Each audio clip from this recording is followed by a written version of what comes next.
кухні. Гэта сумесны праект Еўрарадыё і беларускага пэн-цэнтра, дзеля якога у гэты крыху складаны час мы знаходзім гадзінку на тое, каб паразмаўляць пра літаратуру. Сёння з намі на сувязі паэтка Наста Кудасава. Прывітанне, Наста. Прывітанне. Як справы, як настрой? Ну, такія звычайныя пытанні, але ў незвычайны час. Так, такі час, што настрой ва ўсіх адпаведны. Вот, што раніцу чытаеш нейкія навіны, якія прыбіваюць цябе, так і паралізуюць троху.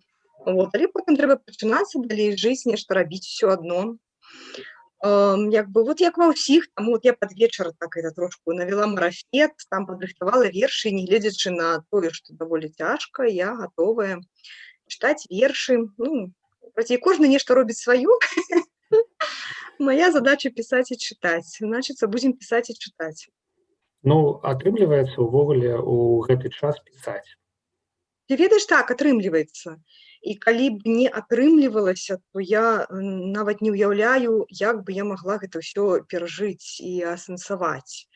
Вот, як не дзіўна, спачатку, канешне, ў жніўні пару тыдняў у мяне быў такі шок, і мне здавалася, што я ўвогуле цяпер не ведаю, ці можна пісаць вершы. Ну, прынамсі, тая мова, якая была ў мяне, яна падавалася нейкай смешнай цяпер ужо. Як бы гэта было ўжо даволі недарэчна пісаць такія вершы, якія пісаліся раней. Вот. Але потым, з цягам часу ўсё-такі назапасілася штосьці, нейкія рэфлексіі, і вершы пачалі пісацца, і прычым даволі шмат, як мне падаецца. Ну, для мяне гэта шмат. Я так часта пішу, не кожны дзень, таму за гэтыя паўгады нармальны такі корпус назбіраўся тэкстаў. Механізм спачатку шок, пераасэнсаванне нейкае, у тым ліку сваёй мовы, пошукі новай мовы, і калі яе атрымалася знайсці, то, у прынцыпе, творчасць узнавілася. Так. Неяк так. Неяк так. Ну, гэта цікава. Мне ўвогуле цікава тое, што паэты перажываюць усе па-рознаму гэты час, гэты перыяд, і некаторым увогуле не пішацца. Некаторыя спрабуюць ўсё ж такі прыміраць тое, што яны раней пісалі, на новыя абставіны і не змяняць свой стыль. Ну, вось, а што змянілася ў тваёй мове? Ну, у тваёй паэзіі, у тваёй манеры пісьменніцкай. Ці гэта складана прааналізаваць, калі гэта робіш ты сама? Ну так, самой гэта складана, але вот я ўжо калісьці казала дзесьці, але вам не казала, то скажу, што я заўважыла, што стала іншым спрыняццем паэтычнай мовы, калі я пачала чытаць Ахматову. Я, допустим, ніколі не любіла Ахматову, і мне неяк не кранала яе паэзія. А ў пэўны момант вот я адкрыла рэквіем і пачула там у гэтай такой яснай, простай мове, якая раней мяне зусім не кранала, тому што я люблю ўсё гласка, так складана, цікава. Цяпер я зразумела, што я хачу менавіта гэтай яснасці. Я пачула рэквіем і зразумела, што вот толькі так можна цяпер казаць. І, мабыць, не дзіўна, таму што яна перажывала падобныя падзеі, так, і пісала гэта якраз у той час, калі перажывала штосьці падобнае.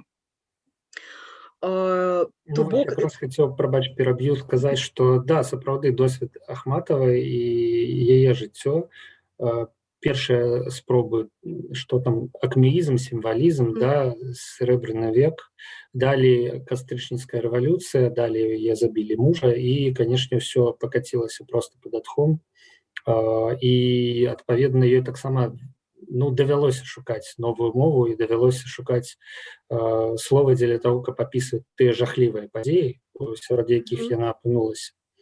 Ну і сучасным беларускім паэтам таксама. Так, мы, ў прынцыпе, жылі даволі спакойным жыццём, хаця і, канешне, ўсё разумелі, але апошнія паўгода гэта, амаль грамадзянская вайна. Ну так, і мова, скажам, вот моя, мне здаецца, мова стала больш простай. Мне стала прасцей пісаць празрыстымі і дакладнымі словамі, чым шукаць нейкія такія літаратурныя, такія эстэтычныя такія знаходкі. Калі раней я гэтым захаплялася, то цяпер гэта ўжо не захапляе.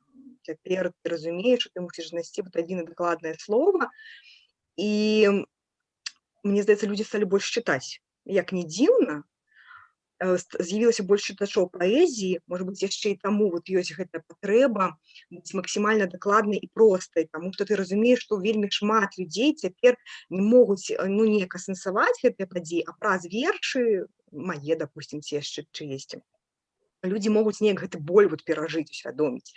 Я заўважыла, што вельмі там нехта выкладае шмат рэпостаў, нейкіх водгукаў, проста раней такога не было. Здавалася, такі час, калі не да вершаў, але наадварот, вот вершы все-таки дапамагаюць, таксама нейкая псіхатэрапія. І, можа быць, і таму мова крыху змянілася. Гэта ўжо не маё асабістае, а гэта ўжо такое агульнае нейкае адчуванне. Вот. Таму мусіш быць дакладным і зразумелым розным людзям. Сябры, мы ў жывым эфіры, з намі на сувязі паэтка Наста Кудасава, а тое, што мы ў жывым эфіры, азначае, што можна Насце задаць пытанні. Ну, пажадана, канешне, пра літаратуру, пра тое, пра што мы размаўляем, ну, але я думаю, што мы на любыя пытанні, ну, не на любыя, але на амаль любыя, зможам адказаць.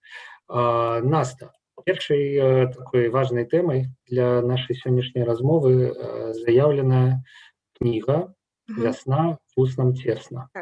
Распавядзі, калі ласка, што гэта за кніга, калі яна стваралася, і зноў жа з якім настроем, з якімі мэтамі, ці няма такога, што ты ставіш сабе за мэту, каб твор быў у пэўнай форме, з пэўнай колькасці вершаў і ідзеш да яе?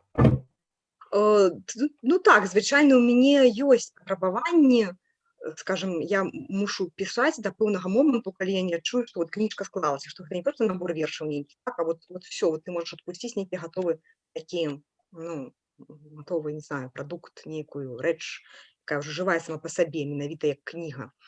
Калі казаць пра гэтую кнігу, зараз я яе пакажу, вот яна так выглядае, «Вясна вуснам цесна». Тут крыху быў іншы механізм стварэння, бо я, ну, в прынцыпе, не задумвала гэтую кнігу, бо гэта дадатак да прэміі Стральцова. Ну, в прынцыпе, гэта ёсць самая важная часть прэміі, мне здаецца, самая галоўная частка яе, вот, тое, што выдаюць кнігу аўтара, і гэтая кніга зборнік усяго найлепшага, што было напісана. Калі так можна сказаць. Я пакуль не адчуваю, канешне, што я ўжо там напрацавала на выбранае найлепшае, але, ну, скажем, вот мяне ўганаравалі такім чынам.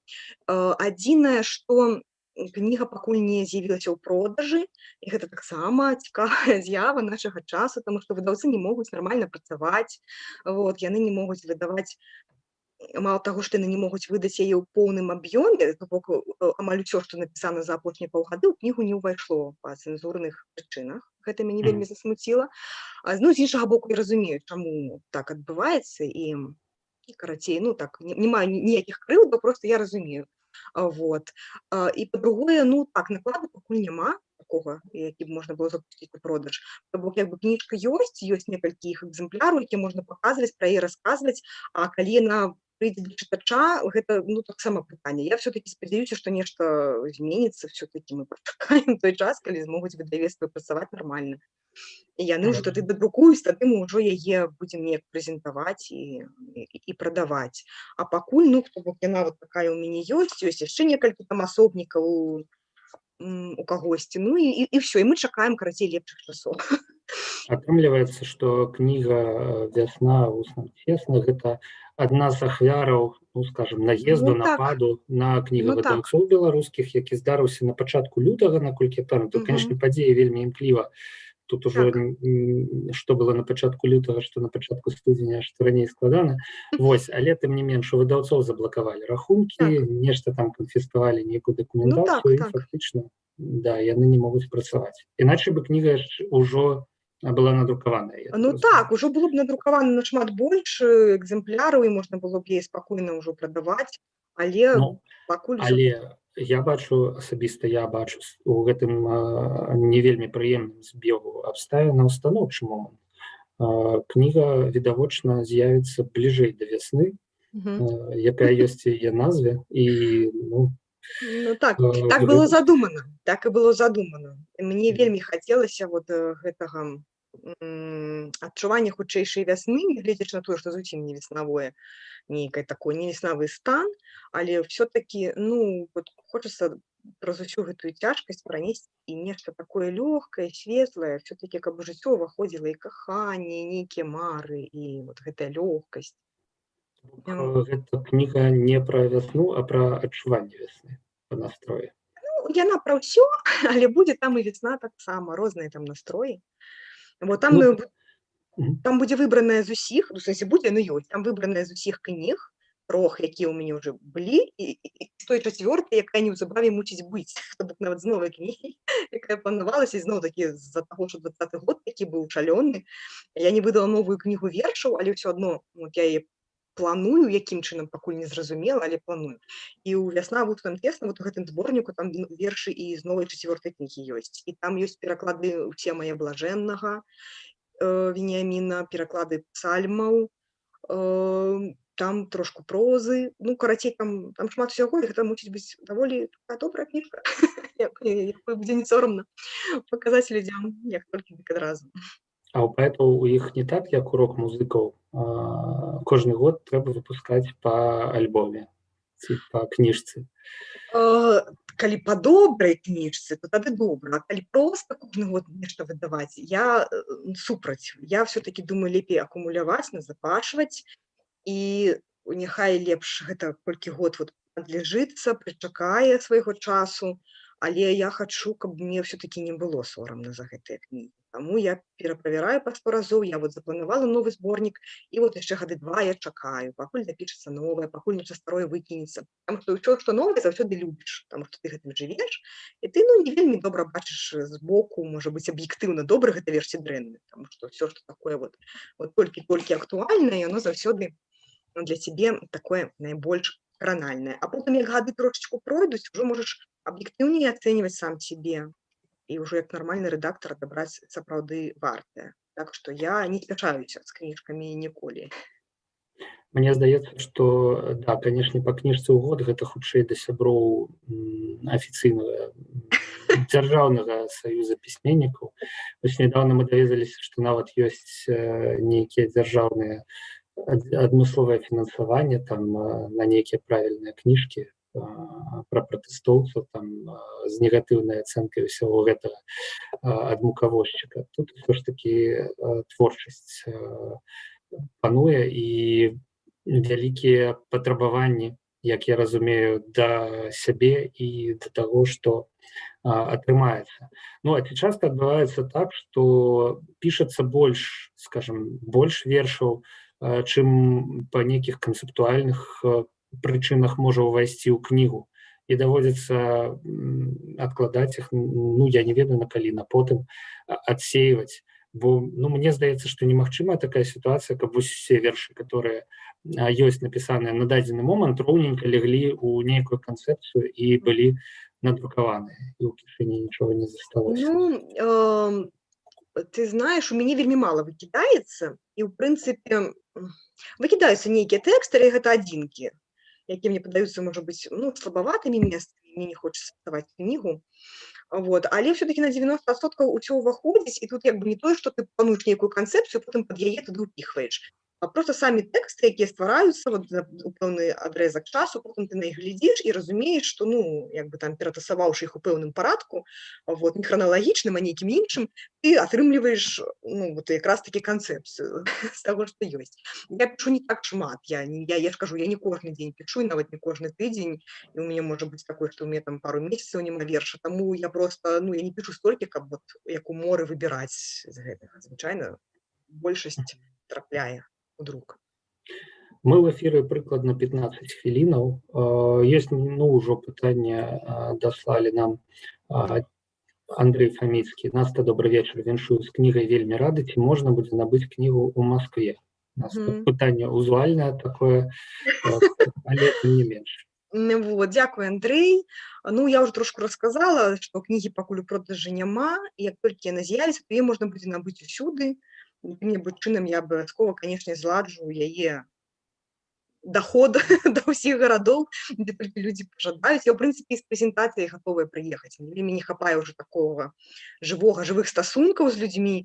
Я б з задавальненнем і ў Маскву, і куды мяне запросяць, магла прыехаць з гэтай кнігай, але, ну, чакаем, як толькі, дык адразу. Тады я кніжкі пад паху і гатовая ехаць прэзентаваць, і дарыць, і прадаваць, Ну, так да, скажаць. спачатку трэба дачакацца, пакуль выйдзе наклад. Мгм. Пасля, калі узновіцца нейкім чынам, мне здаецца, транспартнае спалучэнне і Яны ўжо ўзнаўляюцца, я ўжо накідваюся, узнаўляецца я ўжо гатовая.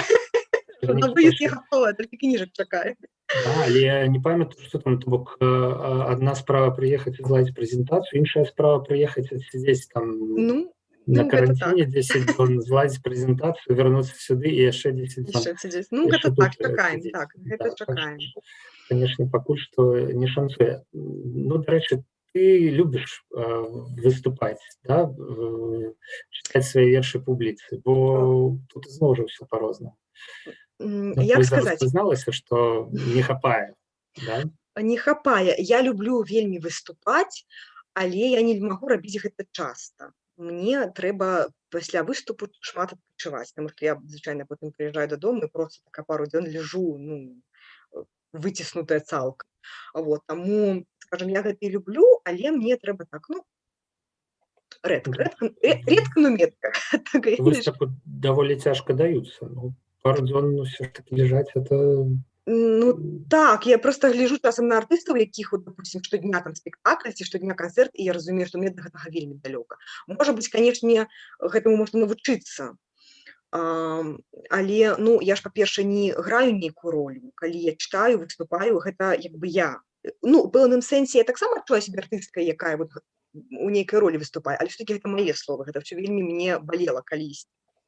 І проста адважыцца гэта ўсё прачытаць і быць на вачах, карацей, ну, гэта як бы і кайф своеасаблівы, і ў той жа час, ну, гэта і пакута.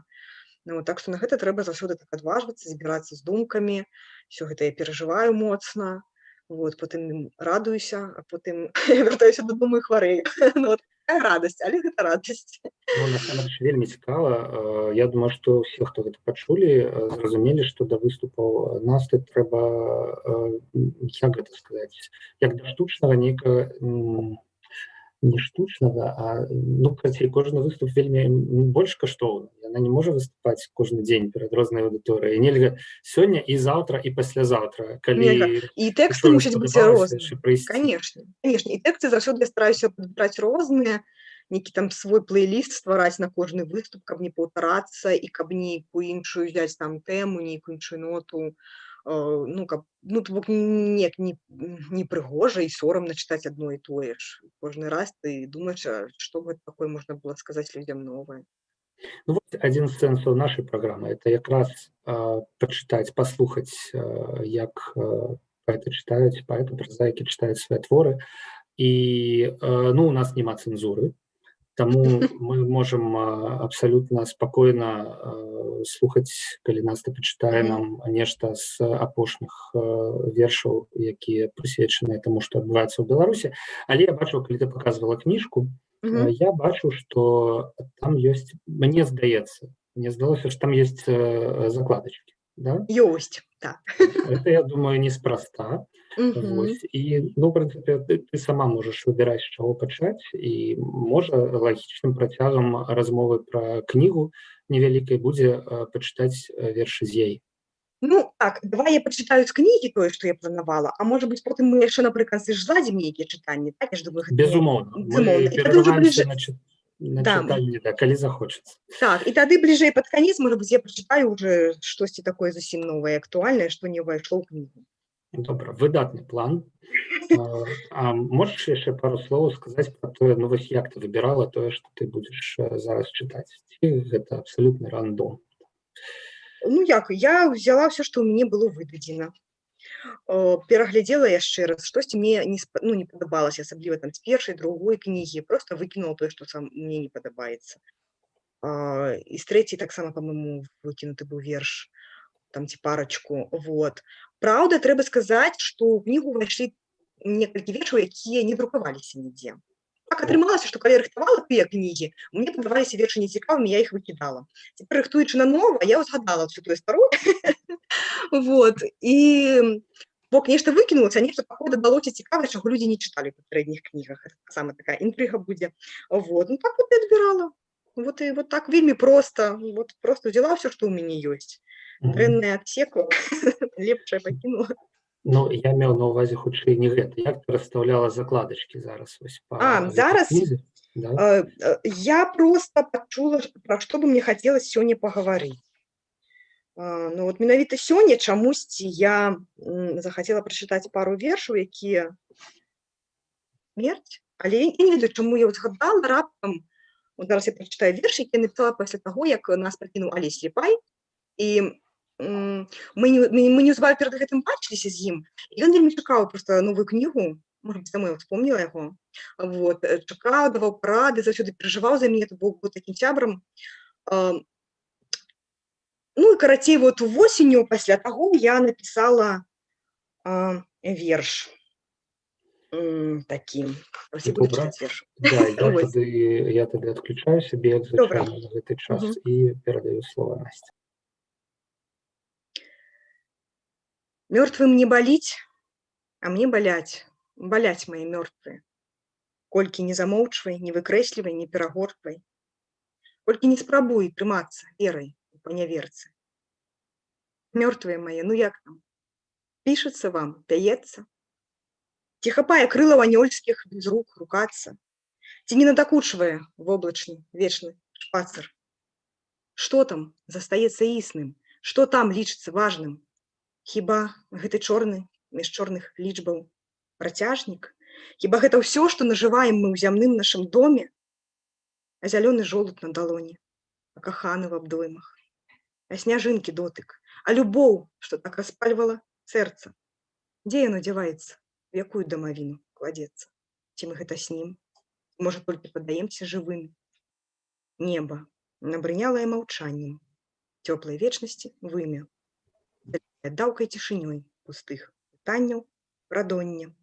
Нібы ўсё, што ёсць тут, толькі дождж, самотны дождж, жыццядойны.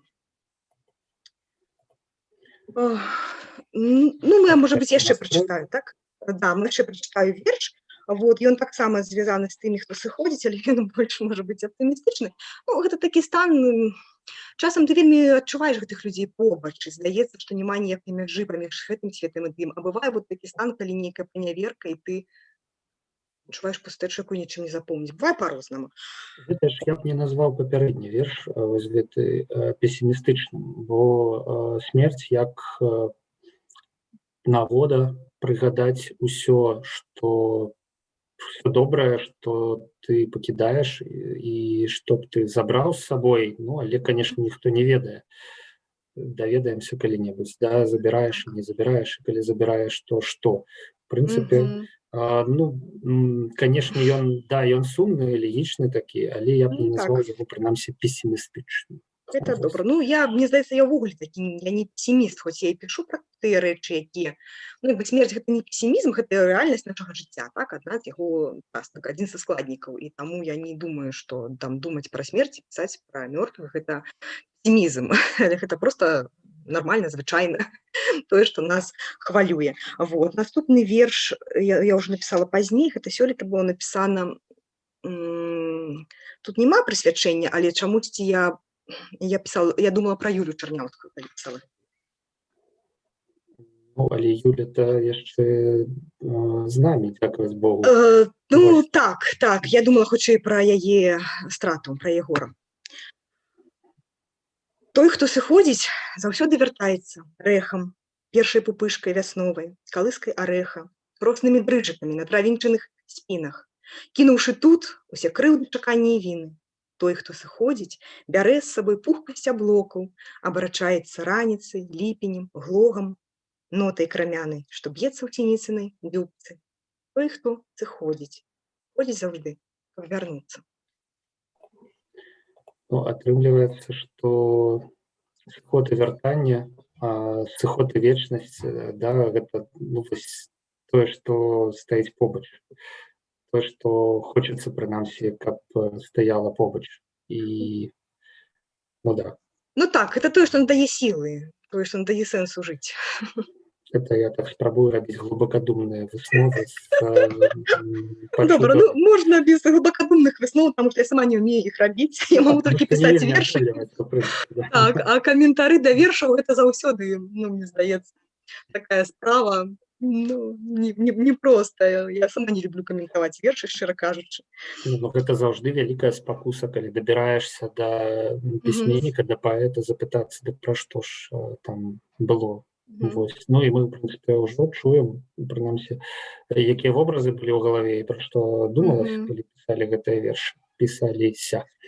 Вось. Ну так, і з іншага боку, разумееш, ніколі немагчыма патлумачыць, таму што верш гэта ж не сума словаў, правільна? І сэнсы, якія ўзнікаюць паміж словамі, заўсёды большыя, чым тое, што ты сам меў на ўвазе. Я часам проста чытаю і сама адкрываю. Ну, я нешта думала пра адно, напісала радок, з'явіліся новыя сэнсы. І, ну, карацей, твор гэта заўсёды штосьці круцейшае, чым я магла ўявіць. Ён заўсёды лепшы, чым я, і большы, чым я. Ён разумнейшы, чым я. Верш, ён заўсёды разумнейшы, чым я. І таму я не магу пра верш сказаць так разумна, як верш сам пра сябе можа сказаць. Таму што, ну, я не думаю, што гэта я вот такі аўтар, які сядзіць і... Ну, я і аўтар, але гэта хутчэй такі аўтар-рэдактар, які вот правіць тое, што да яго прыходзіць. Вот. Таму мне самой таксама бывае цяжка расказаць, як гэты верш узнік, як это ўвогуле адбылося, што верш нарадзіўся. Для мяне гэта цуд такі ж, як і для іншых чытачоў.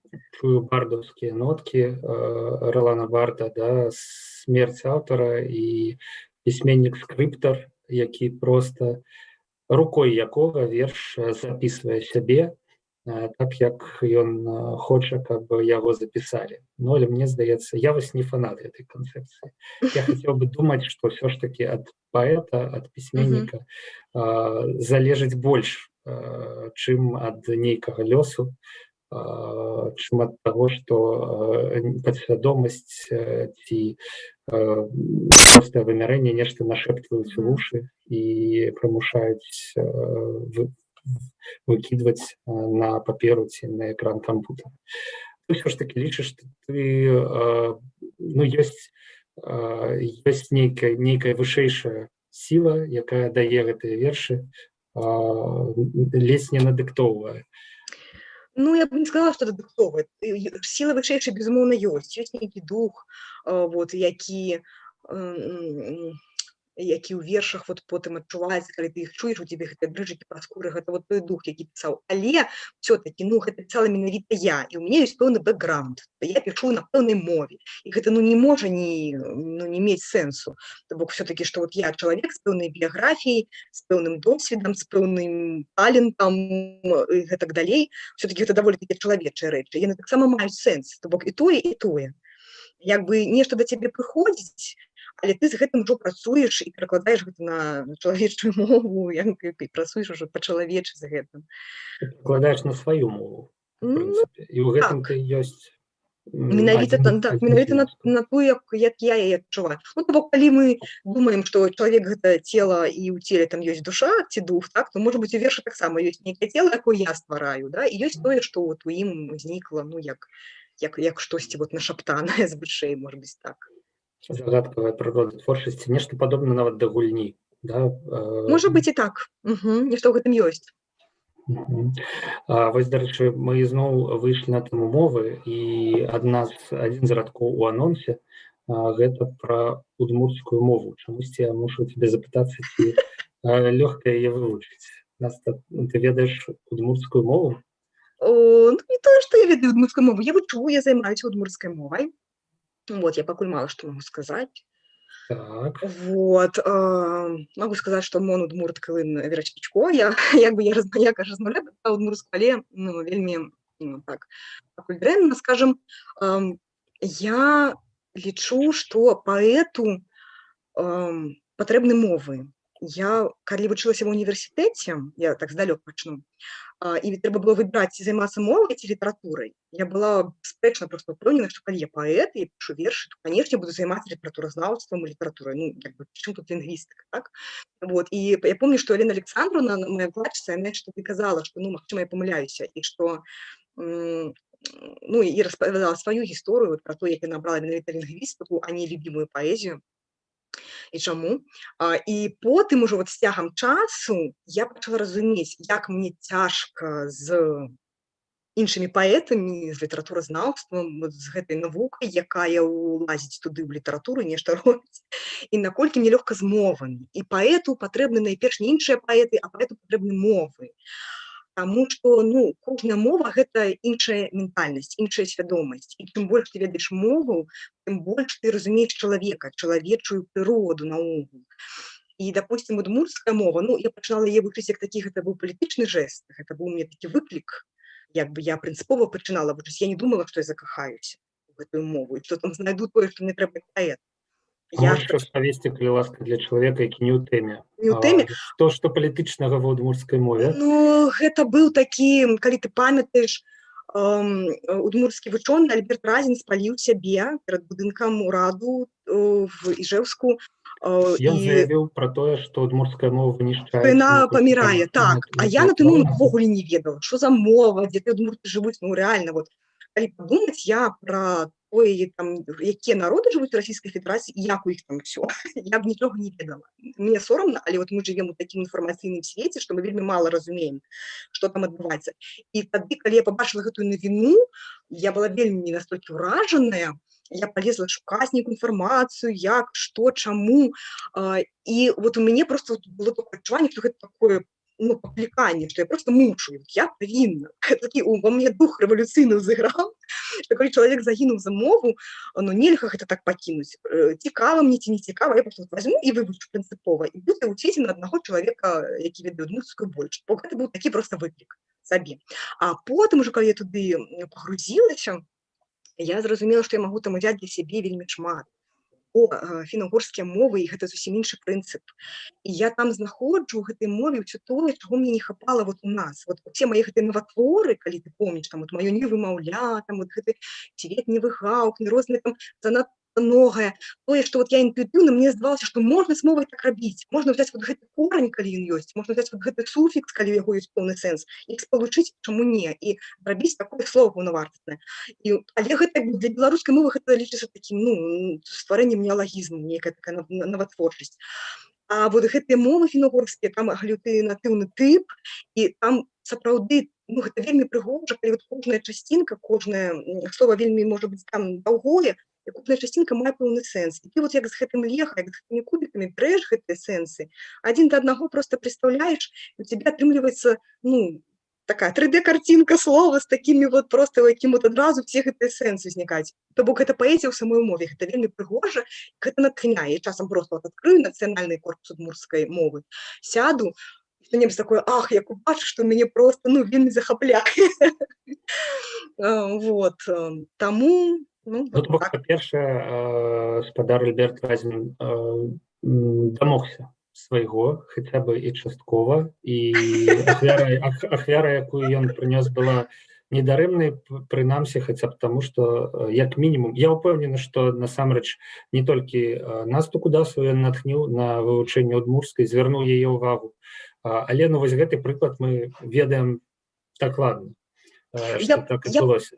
Я просто хачу яшчэ сваім прыкладам сказаць людзям, які ідуць на пэўныя ахвяры, што людзі, вашыя ахвяры недарэмны. Мне здаецца, тут ёсць гэты такі эфект матылька, так, што абавязкова, калі нешта робіш, нават калі ты не бачыш адразу вынік, ўсё адно вынік нейкі ёсць, недзе там нешта спрацуе, абавязкова будзе нейкі рэзананс, нават калі ты сам не даведаешся пра тое, што тваё дзеянне мае наступствы.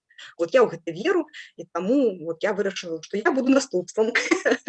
Буду вучыць удмуртскую мову. Мне здаецца, што гэта вельмі пра наш час і пра нашу сітуацыю, калі все хацелі вынік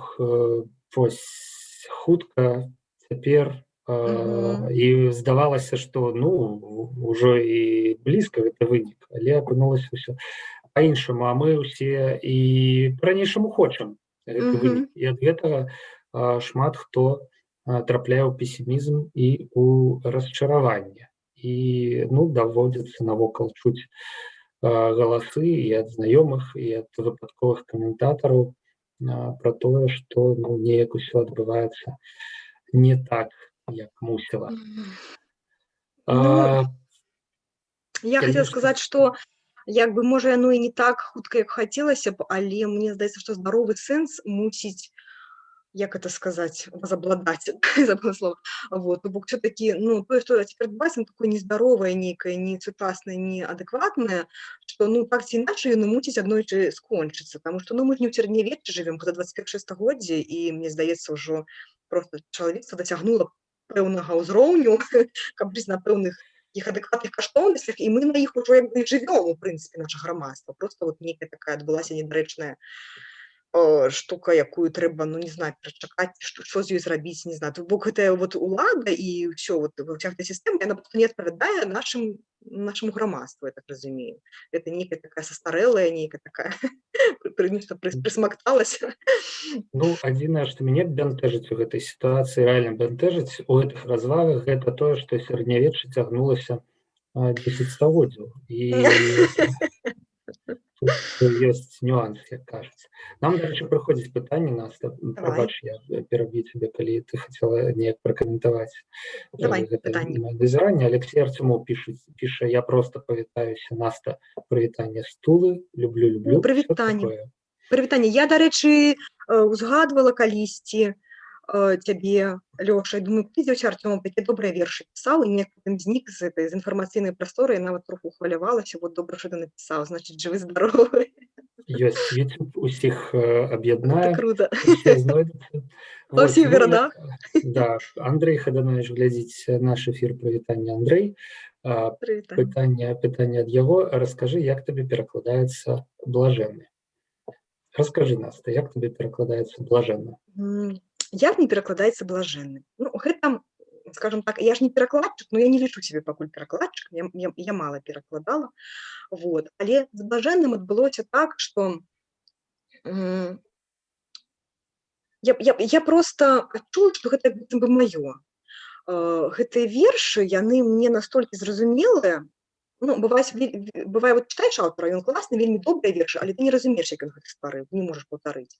Калі чытаю блажэннага, я вельмі добра разумею, што ім рухала, калі ён іх ствараў. Ну, як быццам бы вот гэта маё, як быццам бы я маю права да яго тут у душу залезці і, я скажу, перасказаць, перастварыць. І таму мне было вельмі лёгка вот іх перакладаць, гэта было такое нейкае натхненне, пакліканне, як быццам бы вот мне дазволілі, мне далі права такое. І ў тыя часы, калі мне сваё нешта не пісалася, просто каб не пакідаць мовы нашай беларускай, каб не ўмёрлі, так?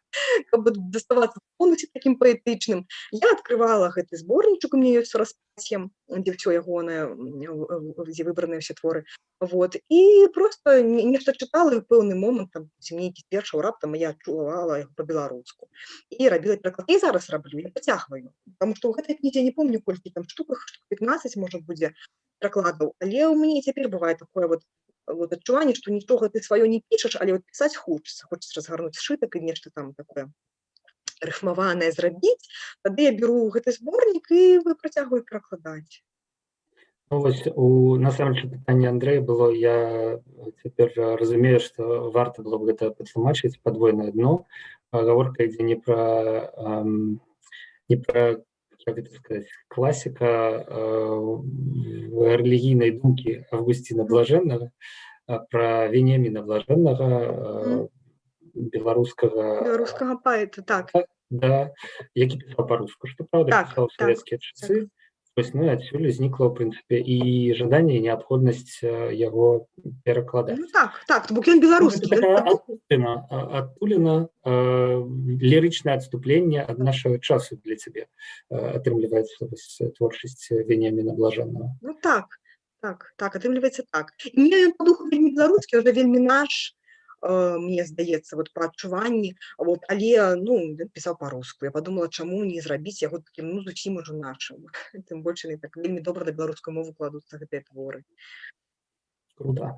У каментарах, у прынцыпе, просяць даць больш вершаў. Вось, это, я думаю, прыраўніваецца да просьбы чытаць далей. Цікава вельмі размаўляць пра літаратуру, але людзі хочуць паслухаць, што можна яшчэ пачытаць. Тут я не загадваю, цалкам палагаюся на твой выбор. Ну, магу што-небудзь новага пачытаць, бо не ведаю, колькі там часу яшчэ застанецца, таму пакуль час ёсць, я пачытаю новае, там пабачым, ці будзе яшчэ нешта чытаць. Так, было б класна, мы ўжо 40 хвілінаў у Мгм. эфіры, і час насамрэч ідзе, таму не трэба яго губляць, а сапраўды трэба чытаць. Ну, я думаю, што новае гэта, ну, самае цікавае, старое-то мы як-небудзь і Ну, дзе-небудзь у старое іншым вы, месцы можа быць, і можам пачыце ў пачытаць. кнізе. Я спадзяюся, Да, што кніга вот з'явіцца, таму а новае вот. гэта эксклюзіў. Таму пачытаем. Ну, і скажам, я не знаю, ці чытаць верш пра лётчыка Акрэсціны, бо чытала яго вельмі шмат разоў, вельмі на розных у розных месцах, дзе толькі магчыма, і ён ужо перакладзены на іншыя Я мовы. думаю, дарэчы, шмат хто здзівіўся, ну, вось гэтай восенню, гэтым летам, што Акрэсціна, все так прызвычаіліся казаць, Мгм. што это прозвішча лётчыка часоў Так, дык я Вялікай таму і Адчыны напісала, я героя. сама здзівілася. Я Мгм. сама ў пэўны момант раптам зразумела, што гэта завулак, імя пэўнага Ну, чалавека. гэтае слова, яно спачатку ўвайшло ў наша жыццё як Ну, як нейкая не мясцовасць, так. ўласнае імя, а Так, як, так. ну, як проста, да, ну, Мгм. высакавыкліканая Акрэсціна, да? Вот, а оказывается, гэта быў чалавек з такім прозвішчам, прычым чалавек аддаў жыццё, вельмі малады чалавек, ён загінуў зусім жа маладым. Я думаю, што ён загінуў менавіта так свядома, таму што ён там свядома скіраваў самалёт, вот у гэтую варожую тэхніку, то бок ён як бы свядома аддаў жыццё у барацьбе з фашызмам. І я ўявіла сабе, што вот гэты чалавек, калі б ён трапіў у сённяшні дзень, і ён бы афігеў ад таго, наколькі бессэнсоўнае было гэта дзеянне, што мы пражылі амаль 100 гадоў і нічога не мяняецца. Гісторыя нас не вучыць. Мы ўсё адно трапілі вот у сітуацыю, калі людзі могуць катаваць адно аднаго праз там, не знаю, погляды ці яшчэ што. Я не магу зразумець, для мяне гэта быў шок. Ну, Вот, то і я бок, карацей, наколькі супрацьлеглы аб'ект размясцілі ну так, у завулку, так, названым яго так, прозвішчам. так. То я думаю, што ён быў вельмі ўражаны, калі б ён мог гэта пабачыць, пра гэта ўласны верш. Ну, я яго прачытаю. Прачытай, калі ласка. Так, я сыходжу з экрана. Добра. Тут кожны баіцца прызнацца, што страціў кагосьці, што больш немагчыма без жаху ступаць па зямлі. Сасновыя шышкі трашчаць пад нагамі, як косці, як берцы забойцаў чарнеюць у травах камлі. А ў небе нябесныя сотні, нябесныя шэсці, а з неба скрозь слёзы, абняўшы нябесны штурвал, глядзіць, шалелы ад роспачы, лётчык Акрэсціны. Усё пазабыта, нікога не ўратаваў. Так, ну я тады буду яшчэ чытаць, мабыць, так, без каментароў Добра. пакуль. Калі нешта такое супер важнае, тады Добра. далучайся. Чытай, калі ласка, пакуль не спынішся, а далей уже я. Мгм. Песні шчасця рыпяць курапацкім пяском на зубах. Ад разумнага, добрага, вечнага ўжо зводзіць сківіцы. Што б ні сеяў, пажнеш тут адно. Сандармох, Карабах. Бессэнсоўна высільвацца, лепей адразу засіліцца. І не глухнуць ад болю, не слепнуць ад праўды прычын, не жахацца ад ззяння таго, хто прыйшоў самаспаленым. Ты не фенікс, таму ўцісні сорам глыбей, сачы, як разносіцца ноч нематой над астрогамі спальнымі. Ноч ідзе, закалыхвае тых, што жывуць на ўра.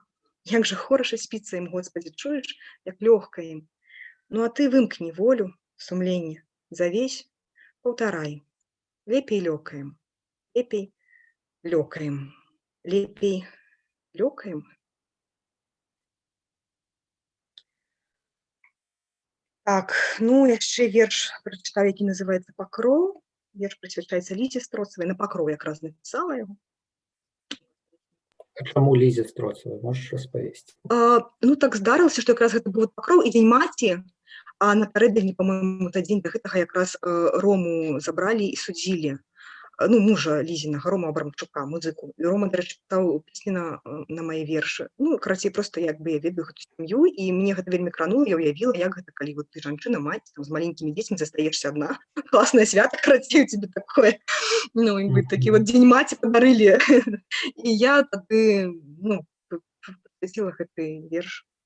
То бок той выпадак, калі у асабістую нейкую трагедыю ператвараецца вось гэты агульны махавік рэпрэсій, мы вельмі часта, пакуль нас гэта не кранецца на гэты ўзровень, не спускаемся, мы оперуем лічбамі, столькі-то затрымалі, столькі-то судзілі, столькі-то штрафаў, столькі-то сутак. Ось, а тут як бы асабістае.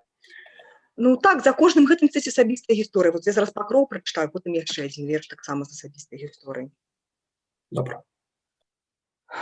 Дарагая нябесная маці, прыйдзі, святая, расцялі над гэтай цемраю свой пакроў. Мы раней так любілі восень, цяпер змятаем замест рыжага лісця сходнікаў свежую кроў. Дарагая, пачуй, мо ты ведаеш, дзе згубіўся той, хто нам абяцаўся, мне помста і я аддам. Хай прачнецца ўжо, хай зірне з крышталёвае высі у распаптаныя твары зямных беларускіх мам. Дарагая нябесная, вось мы, крычым, жывыя, расцялі ж нам пакроў, ступіся за нашых дзяцей. Ноч стаіць за плячом, ноч бядой, у патыліцу вые, дворнік раніцы свежы адчай па асфальце мяце. Наступны верш, так атрымалася якраз роўна праз месяц напісала я, па-моему, там лістапада 14-го, здаецца, 15-го. Ён называецца «Голас маці». Верш памяці Романа Бондаренка. Якраз так атрымалася, што я трапіла ў Мінску. Не помню, мне што там трэба было.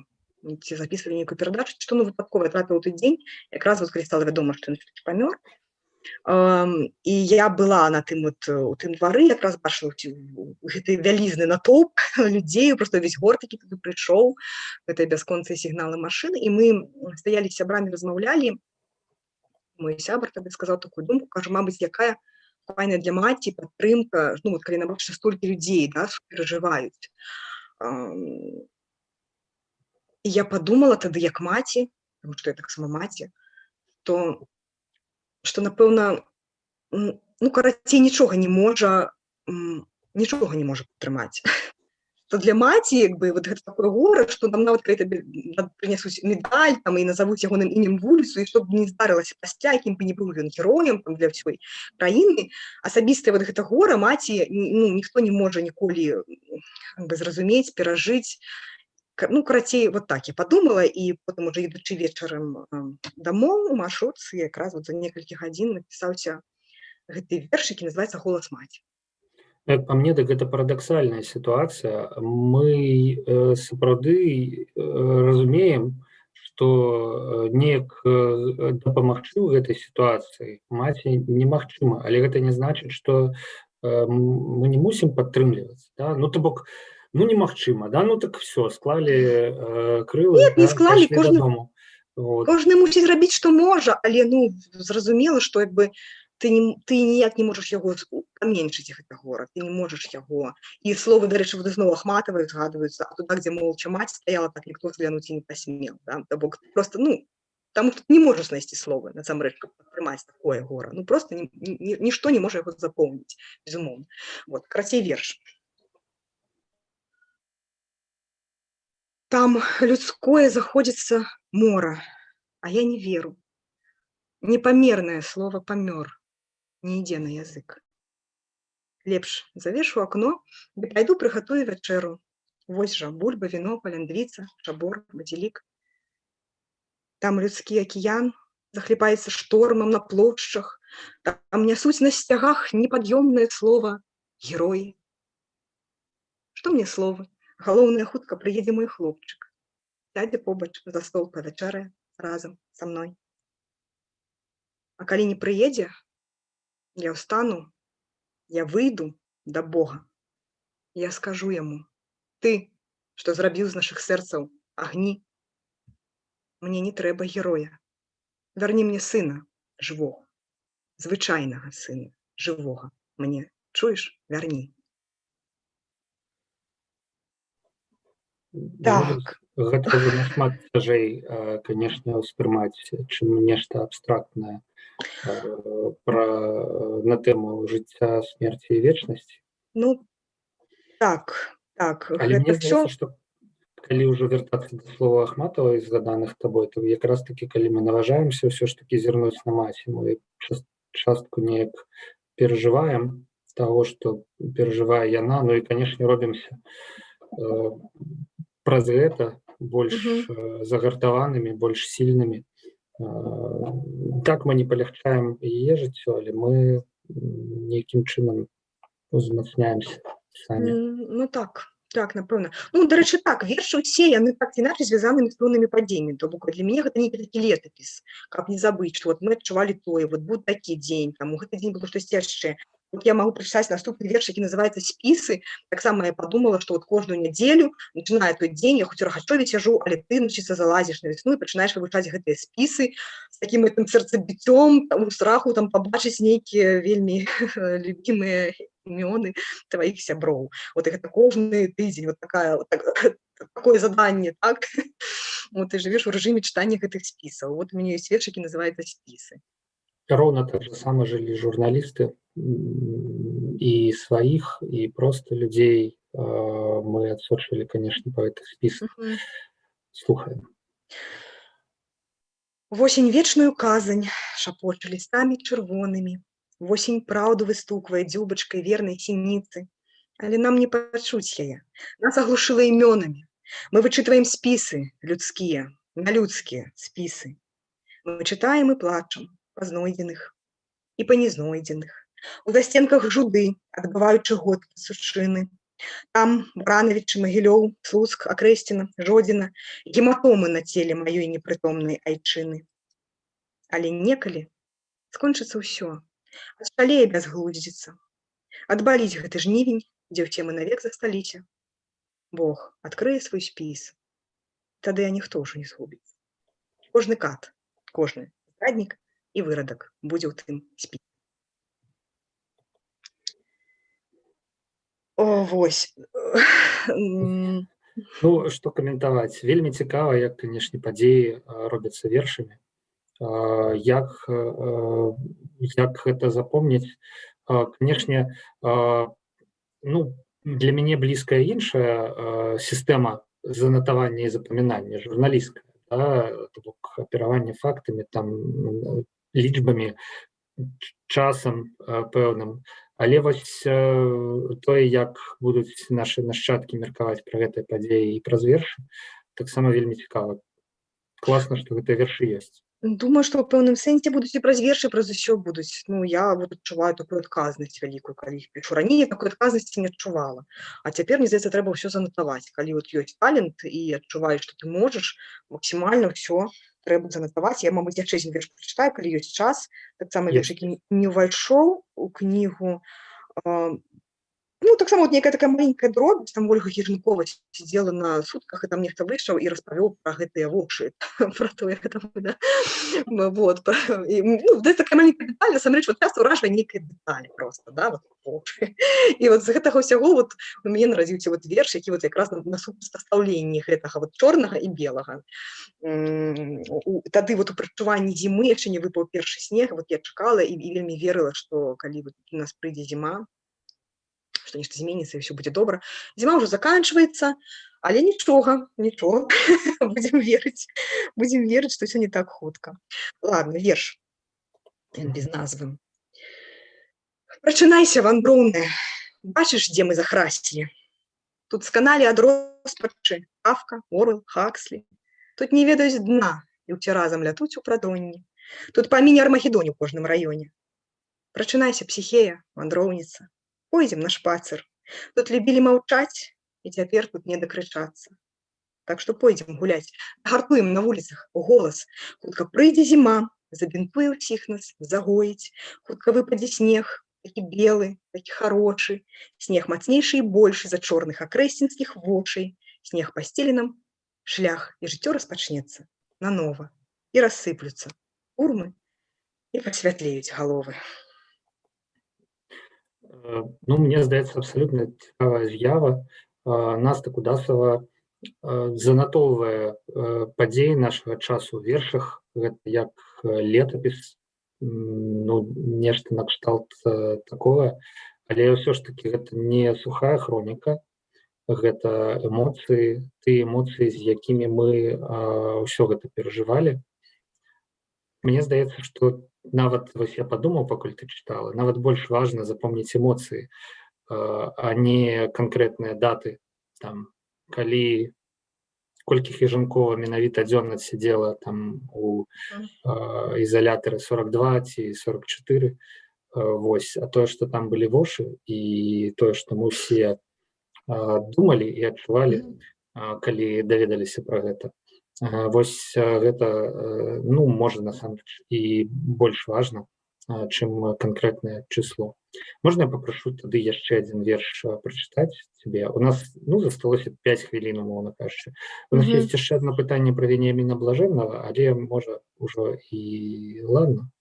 Пытаюцца, навошта яго перакладаць з рускай мовы на беларускую, калі ён і так беларускі паэт, няўжо беларусы не разумеюць па-руску, што... Ну, я могу коротко отказать, что я ранее так сама думала, навошта перакладаць з рускай на беларускую, але я хочу сказаць, што, ну, мова — гэта все-таки ментальнасць, і іншая мова — гэта іншая ментальнасць, і таму, як бы, ён пачынае жыць у іншай мове, і па-іншаму тыя ж самыя вершы пачынаюць неяк граць.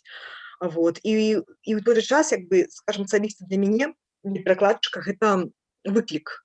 З любой мовы, з якой бы ты не перакладаў, гэта выклік перастварыць нейкі твор на сваёй мове. Гэта цікава, гэта такая гульня нейкая своеасаблівая. Ну, гэта ўзбагачае ў любым выпадку нашу мову, усе творы, якія на ёй з'яўляюцца, нават калі яны перакладныя з рускай мовы. Нічога страшнага. Я цяпер з удмурцкай спрабую перакладаць адну паэтку, але так, пакуль вельмі складана, то вот, можа быць, гэта будзе, ну, цікавей камусьці. Ну, з удмурцкай это лёгка вытлумачыць, таму што ўсё ж такі тыя, хто размаўляюць, хто жывуць у Беларусі, да, яны, канешне, у арыгінале, ну, адзінкі могуць прачытаць. Але я сабе дадам пра сэнс перакладаў на беларускую мову. Мне здаецца, што рана ці позна мы дойдзем да такой сітуацыі, калі беларусы ў Беларусі будуць жыць у беларускамоўным асяродку ад пачатку там і да заканчэння. І так яны змогуць чытаць творы з рускай мовы у арыгінале, і гэта будзе для іх прыемны бонус. Тое, што Пушкіна, Толстого, яны маюць магчымасць, ну, вось, англічане не маюць, да, трэба ім вучыць рускую мову, а вось нашы па змоўчанні могуць гэта сабе дазволіць. Але ўсё ж такі, ну, як гэта сказаць, па змоўчанні будзе асяродак беларускамоўны, і такім чынам будзе вельмі важна, што перакладзена уже на беларускую мову з любой, а што не. Вось дзеля гэтай будучыні. І мы ўсе, в прынцыпе, на Еўрарадыё працуем, і эфір гэты можа калі-небудзь... Мне здаецца, гэта лагічна. Ну, тому што таксама свет уяўляецца вот такім, што мы ўсе будзем на сваіх мовах гаварыць. І вот калі я вучу удмурцкую, я не ўспрымаю, што вот я там, не знаю, там, прымаю за руку паміраючага. Нет, я адчуваю, што за гэтым будучыня. Што будуць усе гэтыя мовы жыць, і гэтыя краіны будуць мець сваё, вот, і развіваць сваё. Таму што, ну, проста, мне здаецца, час імперыі сышоў, гэта ўжо неяк так не актуальна, страмодна. Гэта ўжо не цікава. Вот, а цікава якраз-такі вот гэтыя вот такія маленькія, маленькие не по значности маленькие, а как это называется, это малочисленные вот гэтые культуры, вот, потому что яны, ну, цікавыя, потому что яны цікавыя, потому что их шмат, яны вельмі розныя, у кожнага штосьці сваё. Вот, і мне здаецца, што чым больш ідзе глобалізацыя, тым больш будзе наадварот цікавасць вот да гэтых вот народаў, пра якіх мы раней нічога не чулі. Вот, так што працуем, да.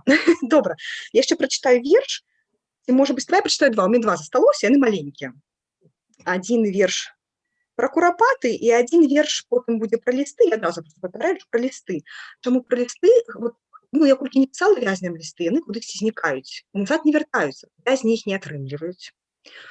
Але нічога назад не прыляцела, і я ў пэўны момант адчула, што, можа быць, ёсць нейкая прастора цудоўная недзе, да, куды гэта ўсе лісты збіраюцца, ведаеш, як хмара такая, потым рынуць гэтым дажджом на зямлю, таму што многія кажуць пра тое, што сапраўды лісты пішуць, а яны вот проста як іх з'еў нехта. І не туды, і не сюды. Так што ў мяне вот ёсць верш яшчэ і пра лісты. Так, спачатку пра курапаты. Добра, знікаю. Мы любілі замкнуцца дома, каб не чуць выццё курапатаў. Мы не верылі ў 37-й, і да нас пагрукаў 20-й. Гэта вусціш з апрэлым лісцем набіваецца ў торбы целаў. Я б хацела прачнуцца, выйсці, выплыць, вылецець, я б хацела. Мы не верылі ў 37-й, не глядзелі ў твар курапатам. Мы, стаіўшыся, спалі дома, і да нас пагрукаў 20-й. Ну і верш, які называецца «Лісты», ўрэшце, гэта будзе апошні. Кажуць, лісты ў турму не губляюцца назаўсёды. Яны адрошчваюць крылы, збіраюцца ў стаі лісціныя і некуды ў неба лятуць, будуюць там гнёзды свабоды. Татуіроўкі літар не зажываюць на белых спінах, а вязні становяцца вязамі. Яны прарастаюць праз краты, лістоту сваю шукаючы, голым галлём галёкаюць, і неба да іх прыходзіць, лістамі і лісцянятамі, і боль адпускае ўсіх, сплываючы прэч аблачынкай лёгкай. Вязни становятся вязами. Так. І прарастаюць праз краты. Ну, я думаю, што прарасцём як-небудзь. Што робіць з нашай сумнай рэчаіснасці паэзія? Так, што рабіць? А што застаецца? Ну, трэба неяк гэта перажываць. І вот так вот і перажываем. Робім з вязняў вязы і расцём кудысьці. Мне здаецца, што кожны, канешне, ў наш час крызісны шукае свае крыніцы для натхнення і для аптымізму, і для того, каб не губляць прысутнасць духа. І нягледзячы на тое, што настрой верша Насты Кудасавай, ён элегічны, часам гэта цяжкія вершы для перажывання і пераасэнсавання, але ўсё ж такі надзея і аптымізм, іх можна знайсці ў нейкіх нечаканых месцах, і часам трэба крыху паразважаць, каб зразумець, ці ў гэтых песімістычных вершах даволі аптымізму. Вось, але тым не менш яны ёсць, як мне падалося, і вось такая будзе выснова з гэтай праграмы. Так. Я думаю, што ёсць, ёсць выхад, ёсць выйсце. Асэнсоўваць трэба, каб гэта не паўтаралася. Вось чаму трэба асэнсоўваць, паўтараць, каб гэта не паўтаралася больш ніколі. Гэта і ёсць аптымізм. Ну так, спадзеў на тое, што ўсё гэта, вся наша актыўнасць, яна як такія цаглінкі кладзецца ў будынак будучыні, якую мы ўсе хацелі б для Беларусі, шчаслівую і свабодную. Так, я ў гэта веру. Які у нас пафасныя размовы пайшлі. Мне здаецца, дзе я не з'яўляюся, заўсёды пачынаецца нейкі пафас, але ну ладно, можа быць, гэта так. Можа быць, гэта фірмовы стыль. Это стыль, да, фірмовы стыль, скажем так, ёсць. Уже крыху больш за гадзіну мы ў эфіры, нам час згортвацца. Гэта была творчая кухня, з намі на сувязі была Наста, ты зараз у Рагачове, я так разумею. Так, я ў Рагачове дома. З намі на сувязі была Наста Кудасава з Рагачова, і мне здаецца, што гэта ледзь не першы госць у нашай праграме, які на сувязь з намі выходзіць з-за мінскай культуры. Все ж таки, нягледзячы на то, што мы ўсё робім па зуме, вось падбор гасцёў, суразмоўцаў быў пакуль што вось такі абмежаваны. Ну, але ламаем межы, ходзім за іх на прастор, на шырокі прастор. Так, выходзьце. Наста, калі ласка, сачы за тым, што адбываецца, спадзяюся, што больш нагодаў для нейкіх аптымістычных думак, добрых уражанняў і шчаслівых вершаў будзе наперадзе. Так, дзякую. Дзякую, што слухалі.